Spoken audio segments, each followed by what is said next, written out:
descer da cidade para o lugar do sepulcro, cemitério. Então, na procissão que desce, nós temos o filho unigênito da viúva. Então, há um encontro aí muito significativo.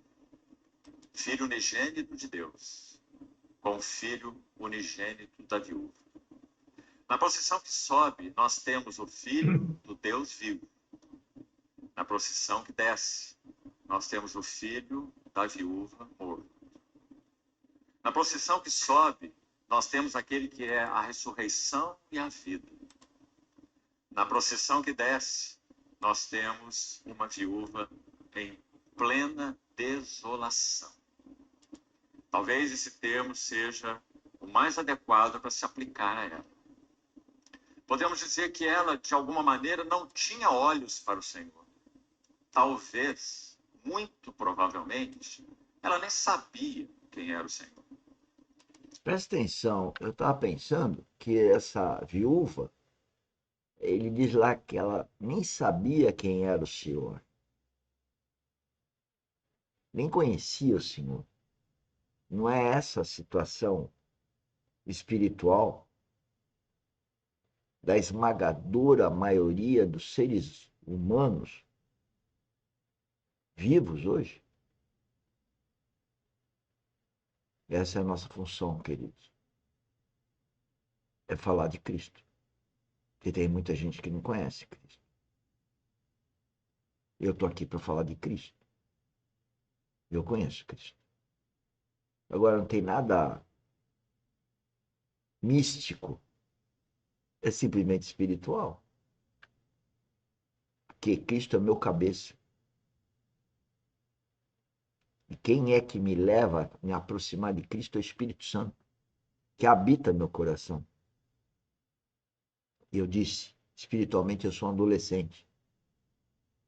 Eu estou falando de mim porque eu estou testificando. Eu estou estudando a palavra de Deus.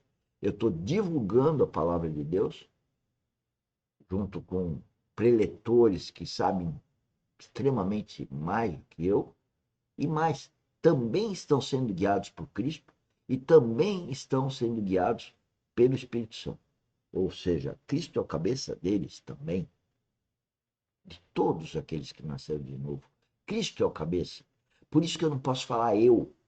Quando eu falo eu, está errado, espiritualmente falando. Porque é Cristo em mim. Cristão representa o pequeno Cristo. Portanto, quem entende espiritualmente, esse pequeno Cristo, ele precisa se desenvolver. Por isso que nós temos que ser cristocêntricos e não egocêntricos. Nada para o ego e tudo para Cristo. Isso é muito difícil, porque afinal nós estamos numa carne que está contaminada pelo mundo, por Satanás, por Lúcifer. Esse mundo jaz no maligno. Quem é o maligno? Lúcifer, Satanás, diabo, demônio. E ele também, assim como atingiu a cabeça de Cristo, só que Cristo tirou de letra, porque ele tinha Espírito Santo. Nós não, nós estamos contaminados. Jesus Cristo não nasceu contaminado. E ele nasceu pelo Espírito Santo. Nós não. Nós não. Isso está tudo escrito, sim. Eu estou falando com as minhas palavras, sim, emanadas do meu coração. Mas está tudo escrito. E esses preletores são mais jovens do que eu, e eles estão muito mais avançados do ponto de vista de conhecer a palavra e de estar com Cristo. Eles são muito mais, em termos de carne, eu sou mais velho que eles. Em termos espiritual, eu sou muito mais novo do que eles. Nosso Senhor está iniciando seu ministério. Nenhum morto foi ressuscitado. Ela mora a 40 quilômetros de Cafarnaum, onde Nosso Senhor iniciou o seu ministério e realizou tantos sinais. Talvez ela tivesse ouvido alguma notícia e lá vem uma procissão subindo, ela nem sabe quem são aquelas pessoas. Ela nem tem olhos para eles. Ela tem olhos para aquele esquife. Senhores, no dia a dia, trabalhando, passeando, se relacionando, indo para festa, para aniversário, as pessoas andam olhando para Cristo? Espiritualmente, lógico. As pessoas conversam de Cristo. Nós falamos de Cristo. Nós devemos entrar no elevador, para quem mora em prédio, e falar, e aí, como tá? Como tá a sua vida com Cristo? E aí, o que o Espírito Santo te puxou a orelha? É essa que devia ser a conversa. Fala de Cristo. Porque isso que dá alegria a quem é cristão verdadeiro. Não é festa, não é aniversário. Não quer dizer que você não possa ir na festa de aniversário. Mas você vai ver que você vai na festa de aniversário, você vai no casamento, e vai querer falar de Cristo. Assim como se você for no enterro, no hospital, você vai querer falar de Cristo. Por quê? Porque ele é a vida eterna, caramba. Só por isso. Agora, isso para quem crê. Quem não crê, como a viúva aí, nem ouviu falar, não conhece, não está ligada. Então é um sentido figurativo que eu estou falando. Né? Mas veja o que vai acontecer com essa viúva, né? Ou melhor, já viu, né? Ele, Cristo, ressuscitou o filho dela. Vamos lá. Onde está o seu único filho? Um jovem. Não era uma viúva de 90 anos sepultando um filho de 70 anos. Era uma viúva sepultando o seu jovem, seu garoto. Nele e naquele esquife estava toda a sua esperança, seu suporte, sem dúvida. Uma viúva. Outro sentido figurativo. Naquele esquife, ou seja, naquele lugar onde estava o filho morto, estava toda a esperança que havia morrido nele. Se ela fosse filha de Deus, se ela tivesse o Espírito Santo, ela não ia sentir isso que ela estava sentindo. Porque sabia que aquele filho teria a vida eterna se tivesse nascido de novo. Mas aí encontra Cristo e Cristo dá vida eterna para ele. E eu entendo que para ela também. Se ela creu, o próprio filho ressuscita ali na frente dela. É um sentido figurativo do que deve estar acontecendo hoje.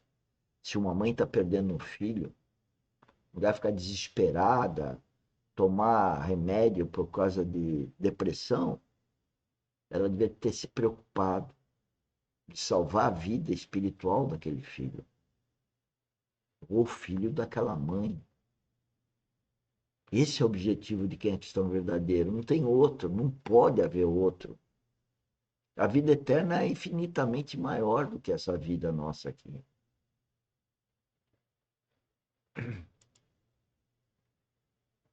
Mãe de um único filho. Seu suporte, sua alegria, sua esperança, seu prazer, tudo estava naquele caixão. Uma viúva desolada. Ela, sem dúvida, não tinha olhos para o Senhor, por todos esses motivos. Mas, meus irmãos, nosso Senhor, sim, tinha olhos para ela.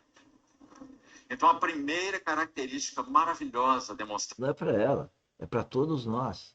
Somos nós que não aceitamos Cristo, porque Cristo bate a nossa porta. O Espírito Santo quer habitar o nosso coração.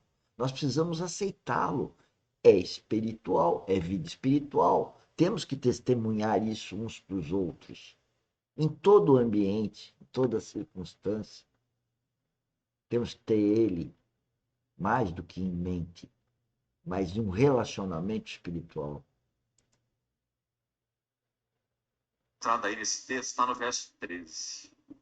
Quando diz então assim: vendo-a, você vê onde estão os olhos do Senhor? Uma multidão compadecida, solícita, que descia com essa viúva desolada para sepultar o seu único filho. E o Senhor, nessa procissão que sobe, vê essa multidão, mas ele tem olhos para uma pessoa. Vendo-a, o Senhor. Então nós temos a primeira característica maravilhosa desse mesmo Senhor que descerá dos céus, como já falamos. E a primeira característica é: ele se compadeceu.